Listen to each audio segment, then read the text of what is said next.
Bismillahirrahmanirrahim. Assalamualaikum warahmatullahi wabarakatuh.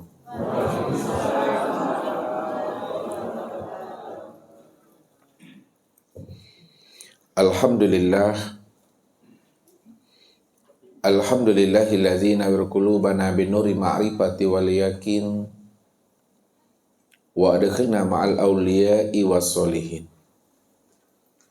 Wassalatu wassalamu ala sayyidina Muhammadin nabiyyi sayyidil mursalin wa ala alihi wa sahbihi rasulillahi ajma'in. Faqala Allah ta'ala fil Qur'anil Karim, A'udzu billahi minasyaitonir rajim. Bismillahirrahmanirrahim. Sanurihim ayatina fil afaq wa fi anfusihim hatta yatabayyana lahum annahul haq.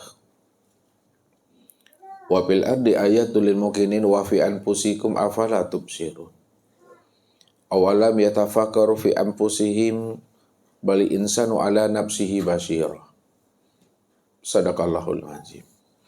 Bapak Ibu, saudara-saudaraku dan anak-anak kami, para muhibbin dan para pencari Tuhan yang dirahmati Allah. Sebelum datangnya ajal dan kematian itu pada diri kita, maka hendaklah kita telah mampu mengenal Allah itu dengan pengenalan yang sempurna zahir dan batin. Agar supaya pulang dan kembali kita kepada Allah itu benar-benar terang dan selamat. Bukankah Allah menjelaskan kepada kita ini? Wa anna ila rabbikal muntaha, inna lillahi wa inna ilaihi raji'un. Bahwa sesungguhnya Rabbmu itu, aku ini kata Allah adalah akhir kesudahan perjalanan hidup dan dirimu. Itu disebabkan karena sesungguhnya dirimu itu asalnya daripada aku, tentu pulang dan kembalinya kepada aku. Kalau asal kita ini Tuhan, tentu pulang dan kembalinya tetap juga jadi Tuhan Bapak Ibu. Jadi orang yang bisa sampai kepada Allah, orang yang bisa usul kepada Allah, tentunya orang yang mampu mengenal akan rahasia sejati dirinya. Kalau Bapak Ibu telah mengenal akan rahasia sejati dari Bapak Ibu itu adalah Allah, maka ketika itulah Bapak Ibu bisa usul kepada Allah. Bukankah matahari dan sinarnya adalah dua yang tiada berpisah? Kalaulah matahari dan sinarnya adalah dua yang tiada berpisah, itu maknanya yang bisa sampai kepada Allah itu adalah sinarnya. Begitu juga lah Bapak Ibu ini, bahwa hubungan kita dengan Allah, hubungan hamba dengan Rabb-nya itu adalah dua yang tiada berpisah. Kalaulah hubungan Bapak Ibu hamba dengan Allah itu adalah dua yang tiada berpisah, dua yang tiada bercerai, itu maknanya adalah esa. Jadi kalaulah hubungan kita dengan Allah itu adalah esa, maka yang bisa sampai kepada Allah itu adalah orang yang mengenali akan rahasia hakikat dirinya. Bahwa sesungguhnya diri Bapak Ibu itu waja'alulahu min ibadihi juz'an. Sesungguhnya dirimu itu bahagian daripada diriku, kata Allah. Karena diri kita itu bahagian daripada diri Allah, maka dikatakanlah diri kita ini dua yang tiada berpisah. Ini yang mesti kita pahami. Kalau Ustadz bawakan contohnya kepada Bapak Ibu seperti tisu ini Bapak Ibu. Ini tisu. Ya. Ya. Nah. Yang ini Bapak Ibu, ini kan tisu namanya kan. Nah, dia wujudnya tunggal, ahad dan esa. Ya. Ketika tisu ini, ya, Ustadz sobek. Nah. Sobekkan dari tisu ini apa sebutannya? Ini bahagian. Berarti kalaulah sobekkan ini disebut namanya bahagian daripada tisu, inilah yang Ustaz maksudkan itu, bahwa sobekkan dengan tisu ini adalah dua yang tiada berpisah, dua yang tiada bercerai. Maka yang bisa sampai kepada tisu ini adalah bahagian daripada dirinya. Bahagian daripada wujud dirinya tisu itu. Nah, kalau dikiaskan dia, tisu inilah yang dikatakan zat, sedangkan bahagian daripada tisu itu disebut namanya sifat. Maka yang bisa sampai kepada zat itu adalah sifat. Kenapa yang bisa sampai kepada zat itu adalah sifat? Karena sifat itu bahagian daripada diri zat. Disitulah rahasianya bahwa zat dengan sifat dua yang tidak berpisah atau dua yang tidak bercerai. Oleh karena itu jangan dipisah ceraikan zat dengan sifat, sifat dengan zatnya. Begitulah sebenarnya hubungan kita dengan Allah itu. Dua yang tidak berpisah atau dua yang tidak bercerai. Kalau kita sudah mengenali akan rahasia sejati diri kita ini adalah Ahad dan Esa, maka disitulah kita bisa usul kepada Allah. Disitulah kita bisa berjumpa dan bersua dengan Allah. Namun berjumpa dan bersua dengan Allah itu Bapak Ibu, jangan Bapak Ibu pahami, Bapak Ibu berjumpa dengan Allah itu kita di bumi, Allahnya di langit. Berjarak Bapak Ibu, bukan seperti itu. Bukan pula seperti kita menemui ayah bunda kita di kampung. Saat kita membawa anak kita liburan berjumpa dengan ayah bunda, kakek neneknya. Bukan seperti itu. Akan tetapi perjumpaan kita dengan Allah, pertemuan kita dengan Allah adalah pertemuan dalam satu wujud, satu rahasia pada diri sendiri. Maka ini yang usah antarkan dengan bahasa kias, dengan bahasa bersayap. Bahwa dirimu bukanlah dirimu. Kalaulah dirimu bukanlah dirimu, lalu siapa dirimu? Dirimu itu sesungguhnya bentuk lain daripada rupa diriku. Akulah dirimu, dirimu itulah wujud nyatanya akan diriku. Ini yang mesti disadari, dipahami, bahwa diri kita ini sejak mula adanya tidak pernah ada. Kapan sejak mula adanya diri kita tidak pernah ada? Sejak Allah itu wujud. Sejak Allah itu menyatakan bahwa dirinya itu innani anallah. La ilaha illa ana. Sejak Allah menyatakan bahwa dirinya itu adalah zat. Namanya adalah Allah. Dialah yang awal, dia yang akhir, dia yang zahir, dia yang batin. Dia yang dahulunya, azalinya, sekarang yang akan datang.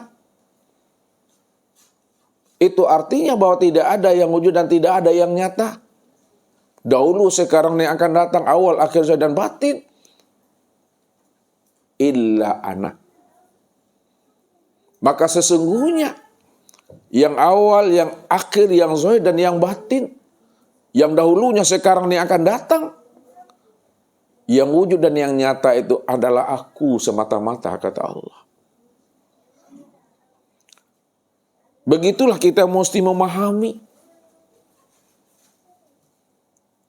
Siapa yang lebih dahulu ada sebelum adanya segala yang ada ini.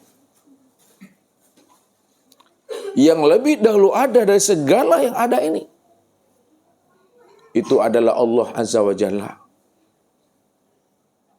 Maka adanya Allah itu adalah sedia. Qidam. Sedia qiyamu binafsihi. Dia berdiri dengan sendirinya. Karena dia adalah qidam, sedia berdiri dengan sendirinya. Maka dialah yang dikatakan wujud yang hakiki. Wujud hakiki itu wujud yang sebenar-benarnya. Wujud yang sebenar-benarnya itu disebut juga namanya wujud mutlak. Wujud mutlak itu ya dia.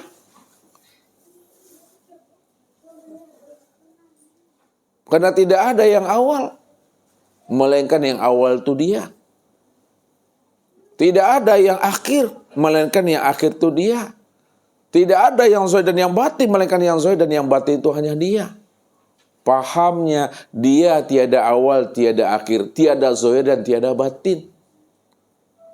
Makna di balik tiada awal, akhir, zahir dan batin, makna di balik itu. La sautun wala harpun. Tidak ada kata dan suara di situ. Inilah yang dikatakan namanya maqam la ta'ayin. Maqam la ta'ayin itu belum jelas. Belum wujud, belum nyata. Kalau dia belum wujud, belum nyata, belum jelas. Belum jelas untuk diceritakan, belum jelas untuk dibicarakan, belum jelas untuk dibahas.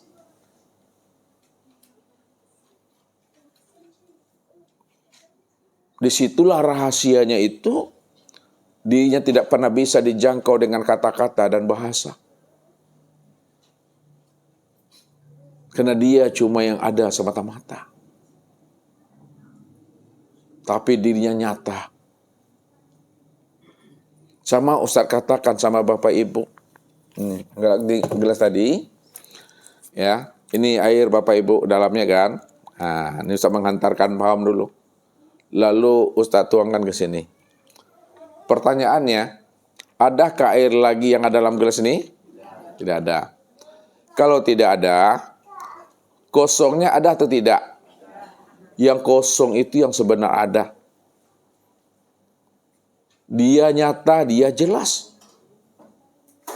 Maka jangan dikatakan kosongnya Allah itu tidak wujud. Jangan dikatakan kosongnya itu tidak nyata. Jangan dikatakan kosongnya tidak jelas. Dia wujud, dia nyata, dia jelas, namun belum bisa dibicarakan. Belum bisa dijelaskan. Karena dia belum mengenalkan dirinya, dia belum menyaksikan dirinya. Dia belum bercermin. Kalau bahasa tauhidnya, dia belum bertajalli.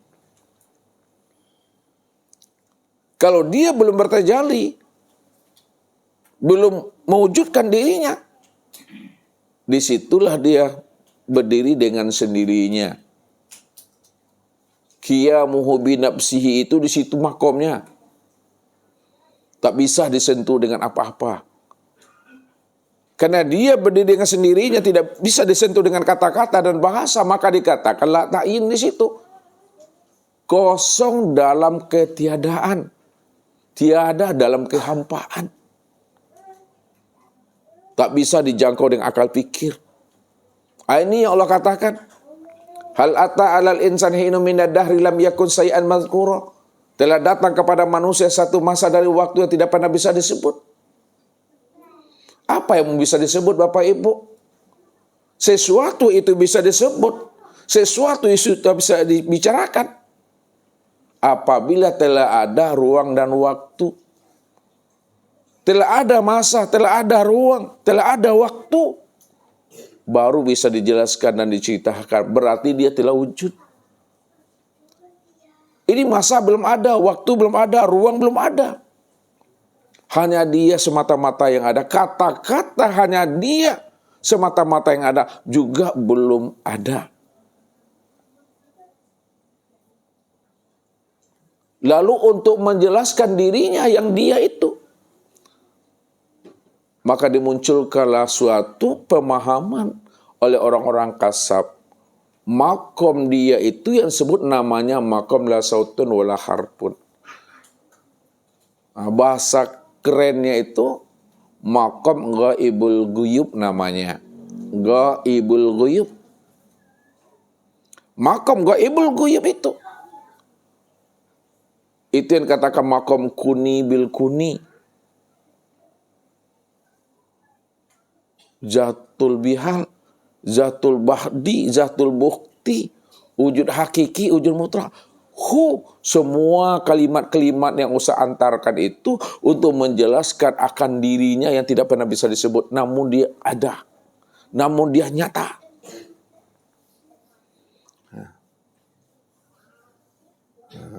Kalau payah lagi Bapak Ibu memahaminya ini.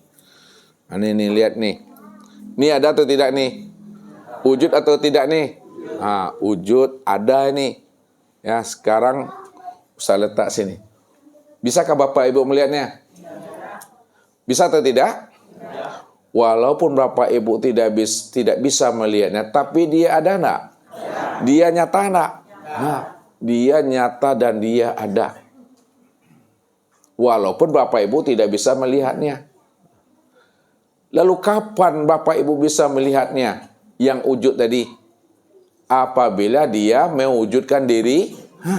Apabila dia menyatakan dirinya. Apabila dia mentajalikan dirinya. Kalau dia telah mentajalikan dirinya, mewujudkan dirinya, maka yang nyata itu makin jelas. Yang nyata itu makin tampak. Ini yang disebut namanya bertajalli. Jadi kalau Allah belum bertajalli, Allah belum mewujudkan dirinya, Allah belum menzahirkan dirinya, walaupun dirinya wujud, walaupun dirinya nyata, walaupun dirinya jelas, tapi tidak bisa dibahas Bapak Ibu. Lalu kapan dirinya itu bisa dibahas? Kapan dirinya itu bisa diceritakan dan dijelaskan? Apabila diri yang batin tadi itu menjadi zohir.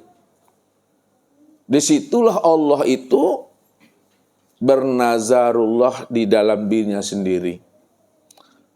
Apa kata Allah? Kuntu kanzan mahfiyan wa ahbabtu an u'rafa wa khalaqtul khalqa liya'rifani. Aku ini perbendaharaan yang tersembunyi. Karena dia kan belum bernama. Beraku-aku, itu yang aku yang sejati. Aku ini adalah perbendaharaan yang tersembunyi. Lalu aku ingin dikenal. Karena aku ingin dikenal, aku ingin dilihat, aku ingin dipuji. Fa khalaqtul khalqa liya'rifani. Maka aku tajalikan sesuatu dari diriku sendiri. Sesuatu yang aku tajalikan dari diriku. Itulah yang disebut namanya dengan nur. Nur itulah yang dikatakan tajalli Allah. Nur itulah yang dikatakan namanya wujud Allah. Nur itu yang dikatakan nyatanya diri Allah. Nur itu yang disebut namanya rahasia diri Allah. Untuk apa aku mentajalikan diriku, kata Allah? Supaya tajali diriku itu dia mampu mengenal dan memahami. Akulah dirinya, akulah yang wujud itu nyata pada dirinya. Bahwa dirinya bukanlah dirinya. Akan tetapi dirinya adalah bentuk lain daripada rupa wujud diriku. Akulah dirinya, dirinya itulah nyatanya aku. Maka setelah dia mentajalikan dirinya, disitulah dia memperkenalkan dirinya kepada tajalli dirinya. Innani anallah. La ilaha illa ana. Sesungguhnya aku ini adalah Allah. Tidak ada yang wujud dan tidak ada yang nyata. Melainkan yang wujud dan yang nyata pada dirimu itu aku, kata Allah. Inilah yang dibukakan rahasianya oleh orang-orang arif. Nur Allah dengan Nur Muhammad saling cari-mencari di situ. Tapi kita tidak membahas itu Bapak Ibu. Itu udah ada pembahasannya tersendiri Bapak Ibu. Walaupun kita tidak bahas itu, tidak menceritakan Nur Allah dengan Nur Muhammad ini saling cari-mencari, tapi hakikat daripada diri Bapak Ibu itu tiada lain, itulah yang Nur itu yang sesungguhnya. Untuk lebih jelasnya pemahaman kita tentang sejati diri kita, maka Ustadz suruh Bapak Ibu menyelami rahasia diri kita ini supaya kita paham siapa yang sebenar-benar aku itu. Untuk lebih jelasnya, tunggulah pesan-pesan berikut ini. Baik Bapak Ibu, jadi sebelum datangnya ajal, kematian itu pada diri kita, Bapak Ibu mestinya telah tuntas tentang Tuhan. telah tuntas tentang Tuhan menurut Ustadz itu, di mana Bapak Ibu telah mengenal Allah itu dengan pengenalan sempurna zahir dan batin. Kalau Bapak Ibu belum tuntas tentang Tuhan, belum mampu mengenal Allah, ya, dalam hidup ini, lalu keburu mati, maka matinya Bapak Ibu itu mati yang tersesat. Makanya orang yang mati tersesat itu dikatakan Allah, itulah hakikat orang yang buta. Apa kata Allah dalam surah Bani Israil ayat 72? Wa man kana fi hazil a'ma fa huwa fil akhirati a'ma wa adalun sabila. Nah, barang siapa yang buta di dunia, maka dialah orang yang buta di akhirat. Wa adalun sabila, maka dialah sebenarnya orang yang tersesat itu. Maka orang yang tersesat menurut Allah, yang dikatakan buta yang hakiki itu bukanlah buta mata zahir yang ada di kepala ini, Bu Emi. Tapi butanya mata hati yang ada di dalam diri ini, Pak Abdul. Apa kata Allah? Fa innaha la ta'mal absar walakin ta'mal qulub allati fis sudur. Sesungguhnya yang aku katakan buta kepada dirimu itu bukanlah buta mata zahirmu yang ada di kepala ini. Bukan buta fisik, tapi butanya mata hatimu yang ada di dalam dada. Maka siapa yang tidak mengenal aku dalam kehidupan ini, dialah sebenar-benarnya orang buta. Dan dia pula sebenar-benarnya yang tidak akan pernah tahu jalan pulang dan kembali kepada aku. Bagaimana dia akan pulang dan kembali kepada aku, padahal dirinya sendiri dia tidak mengenalnya. Dirinya dimandikannya, dipakainya lempong sitiknya, pakai baju yang cantik dan indah, tapi dia tidak mengenal diri mana sebenarnya itu, diri yang dia mandikan itu. Dia tahu hidup saja, tapi dia tidak mengerti yang hidup itu siapa. Dia tahu itu melihat dan mendengar saja, tapi dia tidak mengenal dia melihat dan mendengar itu siapa. Dia pandai ngucap saja, tapi dia tidak mengerti siapa yang mengucap itu. Inilah orang yang buta. Padahal Allah itu nyata. Allah itu terang, Allah itu jelas. Kalau Allah itu nyata, terang dan jelas.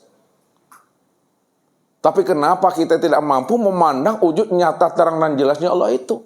Sekiranya tiang ini nyata, terang dan jelas Bapak Ibu, Allah lebih nyata dan lebih terang serta lebih jelas lagi dibandingkan nyata dan terangnya daripada tiang ini Bapak Ibu.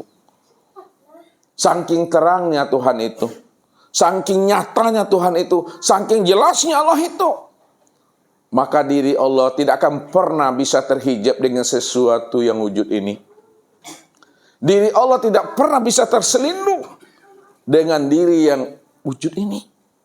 Itu maknanya alam dan sesuatu tidak akan pernah bisa menghijab akan wujud nyatanya diri Allah itu. Karena Allah lebih nyata daripada alam dan sesuatu itu. Bahkan nyatanya alam dan sesuatu itu sebenarnya itulah wujud nyatanya akan rupa dirinya. Ini yang mesti dipahami. Karena Allah cuma yang ada semata-mata. Jadi untuk menghantarkan ini Bapak Ibu, perlu dia hidayah di situ. Perlu petunjuk di situ. Bagaimana supaya kita mendapatkan hidayah dan petunjuk? Mohon kepada Allah. Minta kepada Allah. Bukankah Allah katakan kepada kita, kullukum dalun illa man hadaituhu fastahduni ahdikum? Bahwa tiap-tiap kamu itu berada dalam keadaan gelap, dalam keadaan tersesat, dalam keadaan tidak paham dan tidak mengerti. Illa man hadaituhu, kecuali orang yang aku beri petunjuk, orang yang aku pilih, kata Tuhan. Kalau kita sadar dan paham bahwa Allah itulah pemberi hidayah dan petunjuk kepada orang yang dia pilih, karena kita tidak tahu siapa yang akan dipilih oleh Allah untuk diberinya paham. Namun karena kita diberi Allah akal dan pikir, kecerdasan rohani dan akal fikir, fastahduni ahdikum, maka mintalah hidayah dan petunjuk kepada aku. Gunakan kecerdasan rohani dan akal pikirmu itu. Minta kepada aku hidayah. Ahdikum. Siapa yang mau minta hidayah dan petunjuk kepada aku berilah kamu hidayah dan petunjuk. Karena aku sebenarnya menjadi rahasia dirimu. Maka Allah ingin melihat sejauh mana kesungguh-sungguhan kita untuk ingin berjumpa dan mengenal akan dirinya. Makanya Allah tahu. Karena Allah tahu, apa kata Allah? Ya ayuhal insan, innaka kadihun ila rabbika kadhan pamulaki. Wahai jantung hatiku, wahai belahan jiwaku, wahai bagian diriku. Kamu telah bersungguh-sungguh ingin mengenal aku. Kamu ingin tahu siapa aku sebenarnya. Pasti kamu akan bisa mengenal akan aku. Karena aku yang membukakan rahasia aku kepada dirimu. Kalau sudah ada kesungguhan itu. Jadi adanya mujahadah. Itu yang istiqomah. Wa allau istaqamu ala tariqati la asqainahum ma'an ghadaka wallazina jahadu fina lanahdiyannahum subulana.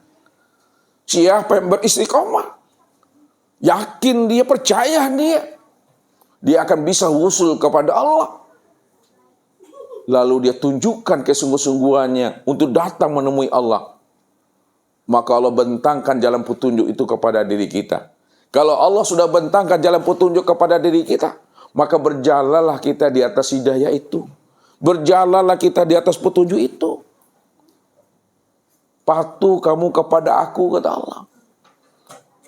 Kalau kita sudah patuh dalam pandangan Allah, Allah menjadi orang panurui, Bapak Ibu, maka Allah akan bukakan rahasianya kepada diri kita. Wa may yu'min billahi yahdi qalbahu yahdillahu linurihi may yasha. Barang siapa yang benar-benar hatinya telah jinak dan patuh kepada aku, dia telah bersungguh-sungguh untuk menemui aku. Maka aku beri hatinya itu hidayah yang petunjuk. Aku beri dia paham, kata Allah. Aku tarik rohaninya, aku tarik batinnya. Ketika aku tarik rohani dan batinnya, disitulah dia baru bisa memahami dan menyadari bahwa dirinya itu bukanlah siapa-siapa dan bukan pula apa-apa. La haula wa la quwata illa billah. Barulah kita mulai menilik ke dalam diri. Barulah kita mulai menyentar dan menyelinap ke dalam diri. Baru kita mau masuk ke dalam gua Hira. Baru kita mau masuk ke dalam gua Kapi. Baru kita mau masuk ke dalam lembah tua. Baru kita mau masuk ke dalam Masjidil Haram itu. Itu sudah ada keinginan, kesungguh-sungguhan itu. Maka kesungguhan-sungguhan Bapak Ibu tidak disia-siakan Allah. Karena orang yang datang ini dengan kesungguh-sungguhan yang ikhlas ingin berjumpa dengan Allah. Bapak Ibu ini adalah orang pilihan nih. Orang yang dipilih oleh Allah. Kalau tak dipilih oleh Allah Bapak Ibu, tak bergerak hatinya untuk melangkahkan kaki ini. Siapa aku? Tidak ada keinginan Bapak Ibu untuk mencari, mengenali sejati diri kita ini yang sesungguhnya. Maka untuk mengenal kita akan rahasia sejati diri kita. Maka inilah dipesankan oleh Rasul kepada kita. Arafun nas man arafu li nafsi. Manusia yang makrifat, manusia yang arif bijaksana itu adalah manusia yang mampu memahami akan rahasia dirinya. Nah, ini Bapak Ibu. Kita wajib mengenali rahasia diri kita yang disebut namanya dengan insan.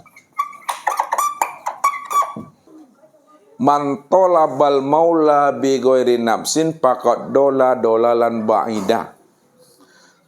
Barang siapa ingin mencari aku keluar daripada dirinya, maka dia telah berada pada kesesatan yang sangat jauh. Padahal aku telah nyata dan wujud pada dirinya. Inna rabbaka akhata bin nas.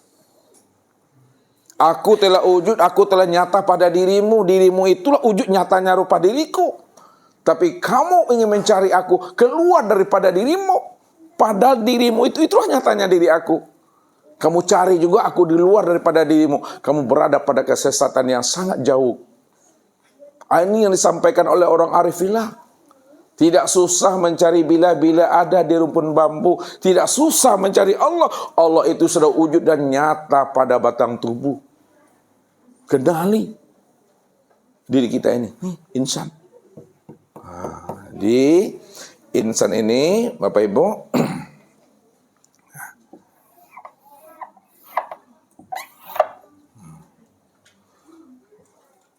berzohir dan berbatin.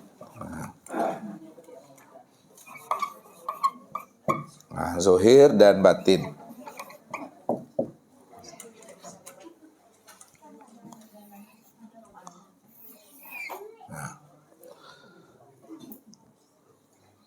Kalaulah memang insan itu ada diri yang zohir dan ada diri yang batin, kenalilah hakikat kejadian diri yang zohir dan kenali pula hakikat kejadian diri yang batin.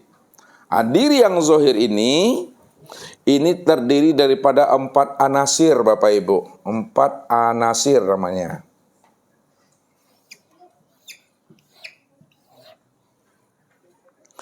Yang pertama, api, angin, air, tanah.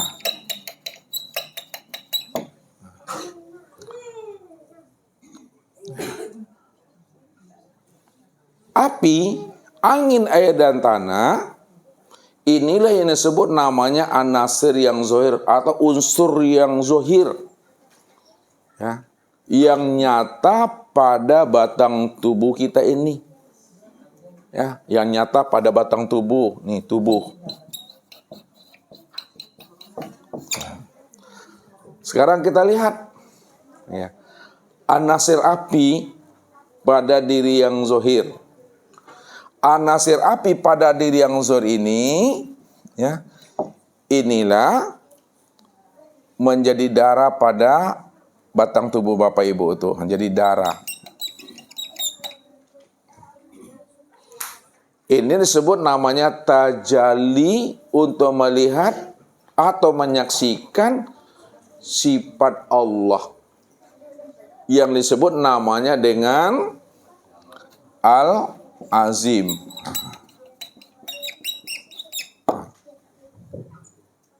Ya. Yang kedua adalah anasir angin. Inilah yang akan menjadi urat pada batang tubuh Bapak Ibu tuh.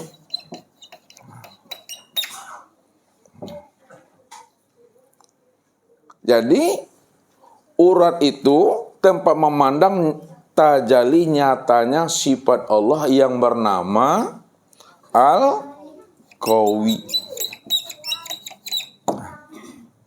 Kemudian air. Air pada diri Bapak Ibu itu ya, ini menjadi tulang.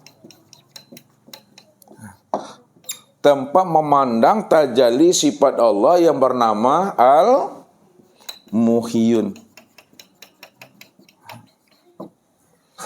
Kemudian tanah pada diri Bapak Ibu itu inilah yang menjadi namanya daging. Tempat memandang tajalli sifat Allah yang bernama Al-Hakim. Jadi anasir api, angin, air, dan tanah inilah yang disebut namanya dengan lembaga Adam namanya. Lembaga Adam. Atau disebut namanya Adam, bukan Adem.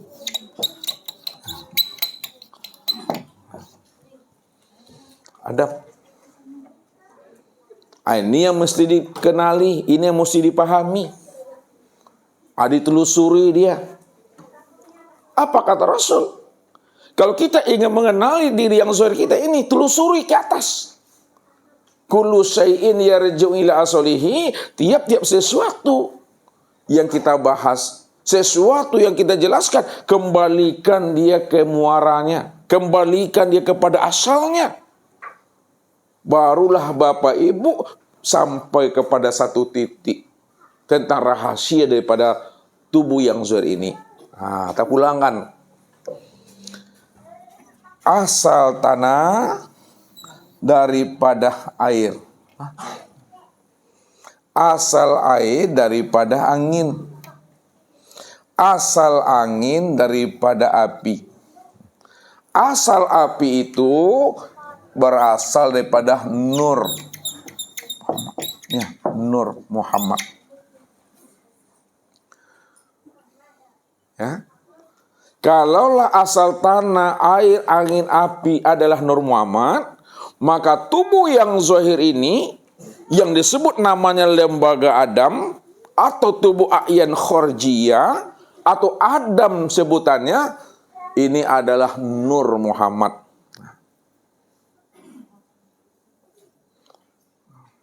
Nur Muhammad yang sudah memadat, Nur Muhammad yang sudah wujud nyata, Nur Muhammad yang sudah membeku dia. Ini dia orangnya. Jadi pandangan zahir nampak tubuh jasmaninya. Tapi pandangan hati Bapak Ibu mesti nampak nur nih.